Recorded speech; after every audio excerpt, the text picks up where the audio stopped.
走进现实生活，讲述离奇故事。大家好，我是小陈，欢迎观看陈峰故事。等会儿老李，我去上个厕所。去吧去吧，我在路边抽根烟等你。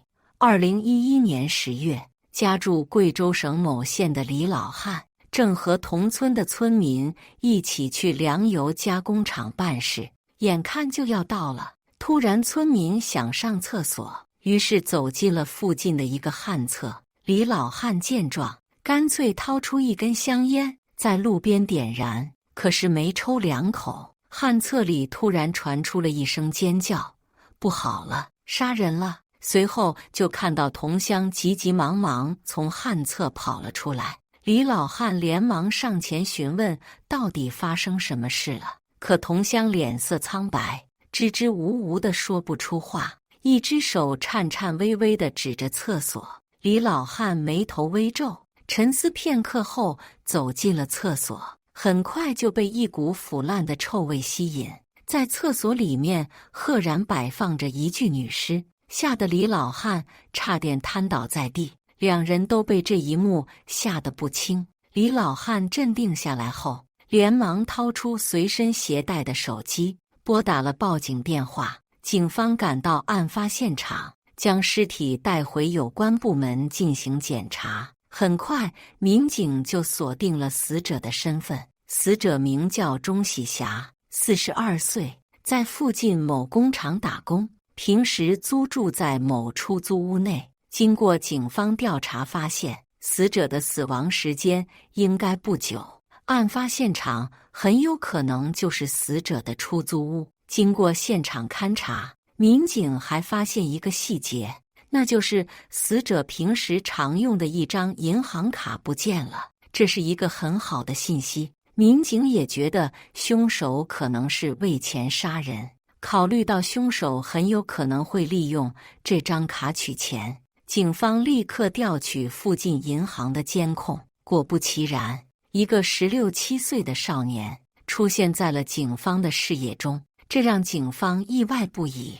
对方的年龄实在太小了，而且看起来也不像是十恶不赦的人，但是这个卡却的确是死者钟喜霞的。警方觉得这两人一定有着某种关系。经过调查发现，这名取钱的少年叫曹峰，而他竟然是死者的侄子。如果凶手真的是曹峰，那他为什么要对自己的婶婶下此毒手？这让民警有些想不通。2011年10月10日下午5点多，贵州省某县一所中学内，学生们背着书包走出学校，其中一个16岁的少年脸色有些忐忑。就在他刚踏出学校时，校门口突然出现几个身穿制服的警察，将他当场抓获。一开始，对方还十分挣扎，想要逃跑，但是年纪较小的他根本就不是警方的对手。这名少年就是曹峰。在警方的审讯下，曹峰老实交代了他杀害婶婶并抛尸旱厕的全过程，真相也随之浮出水面。可让警方意想不到的是，这桩案件背后竟然还藏着令人毛骨悚然的细节和隐情。曹峰出生于贵州省农村一个贫困家庭，父母在他出生后不久就去了外地打工。从小到大，曹峰都是在爷爷奶奶的身边长大。爷爷奶奶虽然能够照顾曹峰的衣食，可却不能教育他做人。缺乏管教的曹峰很快就养成了一些小毛病。曹峰因为爸妈常年不在家，在学校经常被欺负，可是曹峰根本就不是任人宰割的，他也不愿意被欺负，于是便跟对方打了起来。他力气很大，而且还不拍痛，一个人就将对方3人全部打趴下了。从这之后，也没有人再敢欺负他，大家对他是佩服不已。曹峰还收了几个小弟，平时在学校里也不认真，经常逃课辍学。爷爷奶奶知道这些事之后，也是说了他几句，可是曹峰根本就不听。爷爷奶奶也有着自己的事情，所以就任由对方去了。曹峰在学校里也是老师头疼的对象，但是见对方的家人都不管，老师也是睁一只眼闭一只眼。小学毕业后，曹峰要去县里读中学，刚好曹峰的婶婶就在县里租房，于是曹峰的父母一合计，干脆让曹峰借住在婶婶家读书。曹峰的婶婶是个很好的人，又因为丈夫常年在外，一直一个人住，让侄子住进来也没有什么，于是便同意了。曹峰父母欣慰不已，也一直跟曹峰说不要让他再乱来，在中学好好学习。曹峰也是点了点头。初中3年很快就过去了，眼看16岁的曹峰已经读高1了，婶婶钟喜霞却找到小叔子，要求让曹峰搬出去住，还说曹峰的很多行为他都不能接受，都是一家人。嫂子，你看这是干什么？曹峰的父母闻言一愣，连忙向钟喜霞求情，可钟喜霞态度却非常坚定，就是不同意曹峰在自己家借住。几人还因此大吵了起来。曹峰父母想不明白，平时为人善良的嫂子为什么会做出这样的事情，多次劝说，但是钟喜霞还是不同意。直到事后，人们才知道，原来钟喜霞这么做是有原因的。曹峰长期缺乏管教，在外面学了不少坏毛病，不仅手脚不干净，而且还会看一些不健康的录像带。钟喜霞就曾多次发现曹峰偷偷摸摸在自己的抽屉里拿钱。钟喜霞觉得这个习惯非常不好，也多次跟曹峰说过，可是曹峰都是表面答应，但是心里却依然没有改变。这些事情都让钟喜霞烦恼不已，有时候她也想着将这些事情告诉曹峰父母，但是又怕对方不相信，说他乱说。钟喜霞想着怎么都是一家人，平时她对弟弟也比较宠爱，并不想因为这些事破坏了两家的感情。于是钟喜霞最终还是将事情瞒了下来，对于曹峰的很多行为也都是睁一只眼闭一只眼。她以为这样可以换来曹峰的感激，可是没想到之后发生的事情却出乎了她的意料。如果只是小偷小摸也就算了，毕竟是自家侄子，钟喜霞也不会太较真。可2011年夏天发生的一件事，却让她再也难以忍受下去。2011年夏天，曹峰刚好初3毕业，整个暑假他都住在钟喜霞家中。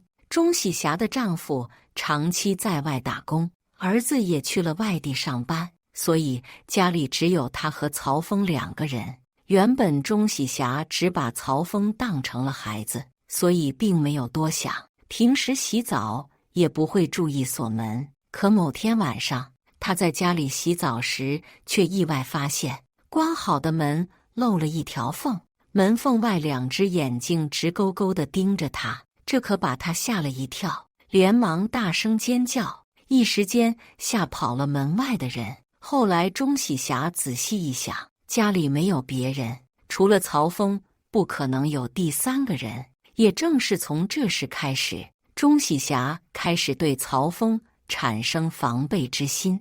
而他这时也发现，曹峰似乎总是会时不时地观察他，这让钟喜霞心里非常不舒服，也觉得十分冒昧。因为这件事，他再也无法忍耐，也不能接受曹峰继续在家里居住。在他的要求下，曹峰最终没有继续借住，而是去学校办理了住宿。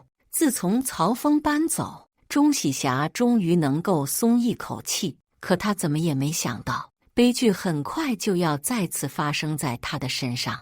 2011年10月某天下午，钟喜霞下班后早早回家，洗漱后穿上了一身清凉的睡衣，躺在床上休息。当天晚上10点左右，钟喜霞家门口响起了敲门声。钟喜霞本想直接开门，但来到门口却迟疑了片刻。一想到自己一个人在家，钟喜霞就忍不住害怕。她原本还以为是丈夫或者儿子，可是想到他们都有家里的钥匙，根本就没必要敲门。而这附近她也没什么亲人，她朝着门外的方向沉声道：“谁呀？这么晚了，有什么事？”门外很快响起了一个稚嫩而熟悉的声音：“婶婶，我是曹峰啊，太晚了，学校关门了，我没地方去，想来你家睡一晚。”听到这句话，钟喜霞却愣在了原地，但她只迟疑了1秒钟，就下定决心，无论如何都不开门。深更半夜，曹峰来找她，肯定没好事。随便找了一个借口回绝了侄子的要求。钟喜霞回到房间继续休息，或许是白天工作太累了，钟喜霞闭上眼后很快就进入了梦乡。可到了下半夜，她突然感觉浑身燥热，好像有人趴在自己身上一样。迷迷糊糊之间睁开眼，结果却被眼前的一幕震惊。你怎么会在我房间？你是怎么进来的？只见曹峰竟然躺在他的身边，一脸阴沉地盯着他。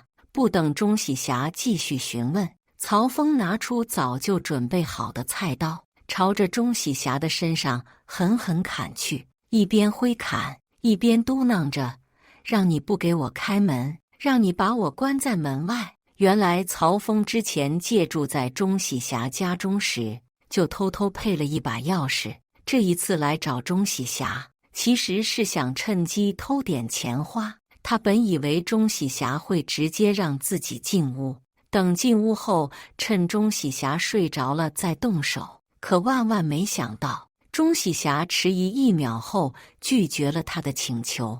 恼羞成怒的曹峰为了报复婶婶，竟然持刀将其杀害。事后还拿走了钟喜霞的银行卡，将里面的存款全都取了出来。然而不等曹峰将钱挥霍一空，警方已经锁定了他的身份，并将其在校门口逮捕归案。根据我国刑法第232条规定，曹峰的行为已经构成了故意杀人罪。故意杀人罪是指故意非法剥夺他人生命的行为。生命是行使其他一切权利的基础和前提，任何公民的生命都受法律保护。故意杀人的，处死刑、无期徒刑或者10年以上有期徒刑；情节较轻的，处3年以上10年以下有期徒刑。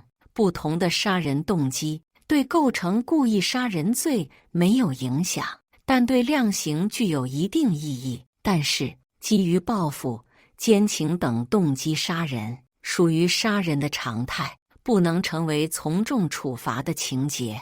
正常情况下，曹峰手段残忍，情节恶劣，主观恶性极深，在案发后还抢夺了钟喜霞的财物，应该被判处死刑。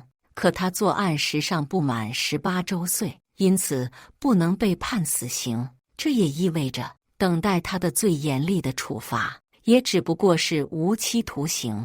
感谢大家的观看，欢迎大家在下方评论区讨论。如果你喜欢这类故事，记得点击订阅陈峰故事，并分享给更多的人，这会对我帮助很大。再次感谢大家的观看。